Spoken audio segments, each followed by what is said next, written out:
Hello, আসসালামু আলাইকুম। Welcome to my another blog. তো দেখতে পাচ্ছেন এটা হচ্ছে মাংস দিচ্ছে তিতির। তো বাজারে গিয়েছিলাম। তো দেখেন এগুলো হচ্ছে তিতির। অনেকটা দেখতে মুরগির মতো আবার পাখির মতো। তো হচ্ছে আমি ২টা তিতির নিয়েছি। সেগুলো হচ্ছে ওরা জবাই করে দিয়েছে, চামড়া ছিঁড়ে দিয়েছে। দেখেন অনেক বড় বড় তিতিরগুলো ছিল, কিন্তু যখন চামড়াটা ছিলে ফেলেছি তখন হচ্ছে এরকম ছোট হয়ে গেছে। তো অনেক বিশাল বিশাল আর কি ছিল।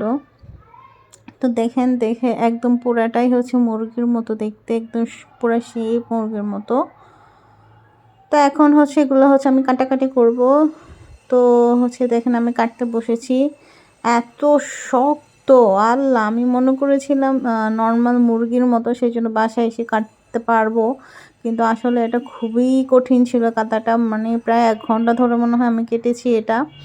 তো আপনারা কেউ ভুলেও বাসায় এনে কাটার চেষ্টা করবেন না। এটা যদি কিনে থাকেন তাহলে বাজার থেকে কেটে আনবেন, তাহলে কিন্তু আমার মতো কেয়ামত হয়ে যাবে। আমার কাটা দেখে বুঝতে পারতেছেন যে আমি আসলে দাঁড়িয়ে বসে মানে কীভাবে যে কাটতেছি, কাটতেই পারছি না, এতটা শক্ত।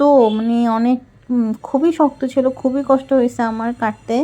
তো জুমার নামাজের জন্য তাড়াতাড়ি বাসায় চলে আসি না কেটে। তো এখন বুঝতে পারতেছি হাড়ে হাড়ে কেউ এই ভুল আমার মতো করবেন না। বাসায় কখনো নিয়ে আসবেন না, এটা বাজার থেকে কাটিয়ে আনবেন। তো হচ্ছে দেখেন এটা যেহেতু পাখির মতো আর কি, এটাকে আমি ছোট ছোট পিস করব, বেশি বড় বড় মুরগির মতো করে কাটবো না। যত ছোট পিস করবেন তত বেশি মজা হবে।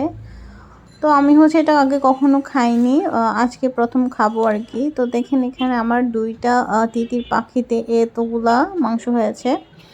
তো আমি খুব বেশি একদম ছোটও করিনি, আবার হচ্ছে বেশি বড়ও করিনি, এইটা সাইজ করে কেটে নিয়েছি। তো আমি এখন হচ্ছে মাস্টার্ড অয়েল দিয়ে দিয়েছি। দেন হচ্ছে আমি পেঁয়াজ দিয়ে দিব। আপনারা আপনাদের পরিমাণ মতো তেল আর পেঁয়াজ দিবেন, এটা নর্মাল যে সবাই জানেন, সেজন্য আমি আর কি এখানে পরিমাণ দেখিনি। তো এখানে হচ্ছে আমি গরম মশলাগুলো হচ্ছে ভিজিয়ে রেখেছিলাম, যদি কোনো বালি টালি থাকে যেন পড়ে যায়। তো এখন আমি সেগুলো দিয়ে একটু ভালো করে নেড়ে নিব। তো এখানে আমি দারচিনি, এলাচ, লং, স্টার দিয়ে দিলাম, জয়ত্রী, জয়ফল, এগুলো সবগুলোই দিয়েছি আর কি। তো দেখেন এগুলো নিয়ে আমার একটু নেড়ে ছেড়ে নিতে হবে। এখন হচ্ছে আমি রসুন বাটা আর আদা বাটা দিয়ে দিয়েছি। এখন আমি হচ্ছে এগুলোকে আবার একটু ভালো করে নাড়বো। তো দেখেন এমন একটা কালার এসেছে। এখন হচ্ছে আমি রাঁধুনি মশলা দিয়ে দিব। রাঁধুনি মশলা হচ্ছে বাজারে কিনতে পাওয়া যায়, আপনারা কিনে নিয়ে আসতে পারেন। তো এটা হচ্ছে আসলে অনেকগুলো স্বাস্থ্য উপকারিতা আছে, সেজন্য হচ্ছে এগুলো খাওয়া। আসলে এগুলো যে খুব বেশি টেস্ট করে তা কিন্তু না, এগুলো হচ্ছে অনেকগুলো স্বাস্থ্য উপকারিতা রয়েছে, সেই জন্য হচ্ছে খেতে পারলে ভালো। তো এখন হচ্ছে আমি পিরিক দিয়ে দিয়েছি, এটাও এক ধরনের মশলা যেটা আপনি বাজারে পাবেন। এখন হচ্ছে আমি জয়ফলটা হচ্ছে কাটারে ঘষে দিচ্ছি। তো এখানে এগুলো আসলে খুব বেশি বেশি দিতে হয় না, একদমই হালকা লাইট দিতে হয়। খুব বেশি দিলে কিন্তু আপনি খেতে পারবেন না। তো দেখেন আমার জয়ফল দেওয়া হয়ে গেছে। এখন হচ্ছে আমি একটু নেড়ে দেব। একটু হচ্ছে পানি দিয়ে দিতে হবে নিচে যেন লেগে না যায়। তো দেখছেন আমার একটু নিচে লেগে যাচ্ছিলো, তো আমি একটু পানি দিয়ে দিয়েছি। এখন হচ্ছে আমাকে এটাকে ভালো করে কষাতে হবে। এটা আপনি যত ভালো কষাবেন ততই হচ্ছে আপনার ভালো একটা স্মেল আসবে এবং ভালো একটা টেস্ট চলে আসবে। তো আমার হচ্ছে এখন আমি দিয়ে দিব জিরা পাউডার, জিরার গুঁড়া দিয়ে দিয়েছি। তো জিরার গুঁড়া দেওয়ার পরে হচ্ছে আমি এখানে ধনে গুঁড়ো দিয়ে দিব। তো এখন হচ্ছে আমি একটু ধনে গুঁড়ো দিয়ে দিলাম। তারপর হচ্ছে দিয়ে দিতে হবে একটু হলুদের গুঁড়ো,